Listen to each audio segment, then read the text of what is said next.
This is AT.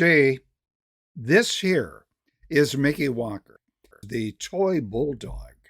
He stood 5 feet 7 inches, that's 1.7 meters.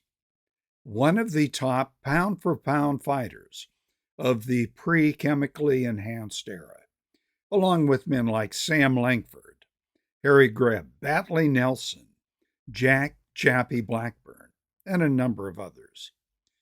Mickey was welterweight champion during the 1920s, middleweight champion late 20s, early 30s. He decisioned a light heavyweight champ. I'll talk about that later on. In a non-title bout, he would draw with a future heavyweight champion. And during all these fights against much heavier boxers, his weight never much increased beyond that of a welterweight. Walker is ranked by ESPN 17th greatest boxer of all time. Bert Sugar, boxing historian, has Mickey 11th of the top 100. BoxRec considers Mickey Walker number 6 best middleweight ever.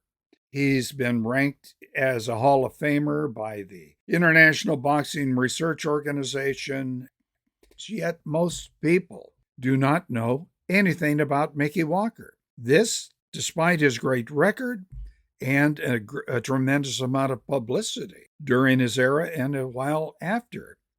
Especially during the 1930s, the Bulldog was constantly in the news when he was beating light heavyweights and heavyweights and having major problems that I'll talk about later. Mickey Walker fought light heavyweight champion, future Hall of Famer Tommy Laughlin in 1929. Now, Mickey lost by a close decision. Many think he won. A year later, it was actually 2 years, 1931. Mickey Walker, keep in mind a natural welterweight, fights the father of the famed wrestler Bearcat Wright. Now, Bearcat Wright Sr., who Mickey fought, was bigger than Jack Sharkey. He was 50 pounds, maybe more, than Walker when they fought. You'll find that when you read newspaper articles and books on these fights, the weights when they are in the ring, they can vary as much as 10, 20 pounds. Bearcat Wright had fought many of the greats of the past, including Sam Langford, George Gottfried, Primo Carnera, Max Baer.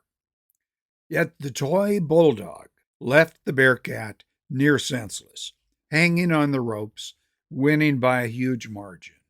Months later, in 1931, Mickey drew against future heavyweight champion Sharkey.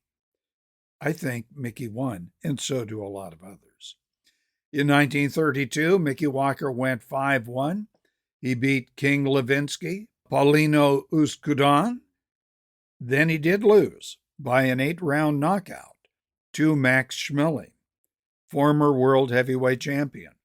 Now, years after Schmeling knocks out Walker, he will knock out Joe Louis. Walker fought light heavyweight champion Maxie Rosenblum twice. Now, he lost by a close decision the title bout, Mickey did. But he did beat Rosenblum the second time around, but it was non-title. Now, amazing about Mickey Walker, he often fought while drunk. And I don't mean high, drunk. One example would be his 1930 battle against a 220-pound Paul Swiderski. Walker had heard that on the day of the match that it had been canceled. Well, it had not been canceled.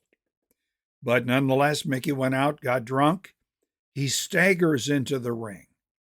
In the first round, he hits the canvas 5 times. He is saved by a KO only when Kearns, his manager, hit the timekeeper's bell. Round 2, he's knocked around again in the second. Then Kearns pulls a fuse. The lights in the hall go out. It gives Walker time to sober up a little. Later on, a now semi-sober Walker, put the much larger Swiderski down 16 times to win a decision. But Walker, despite beating much heavier Hall of Famers, previous and future light heavyweight and heavyweight champions, retired in 1935 as champion of only two weight categories, welter and middleweight. Now today, that because they subdivide those weight categories, Mickey would be the holder of 4 titles. But Mickey Walker, would be recognized for decades, along with Sam Langford, Stanley Ketchel, Harry Greb, among the greatest pound-for-pound fighters ever. And this was in the pre-chemically enhanced era. Now, Walker, after he retired, continued in the news for his well-publicized golfing. He was very good. Women troubles, there were many. And his painting. He was an extremely talented artist.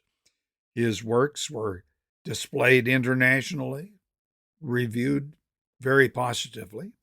I'll show you some here. But the toy bulldog, Mickey Walker, by 1971, had developed, as do many in the fight game, Parkinson's disease. Also, he had clogged arteries, anemia. He would die in April 1981 in Freehold, New Jersey. Rest in peace, toy bulldog Mickey Walker, one of the greats. This is E.T. I hope you enjoyed it. If you did or didn't, put in your comments below. Hit the like button. Thank you very much.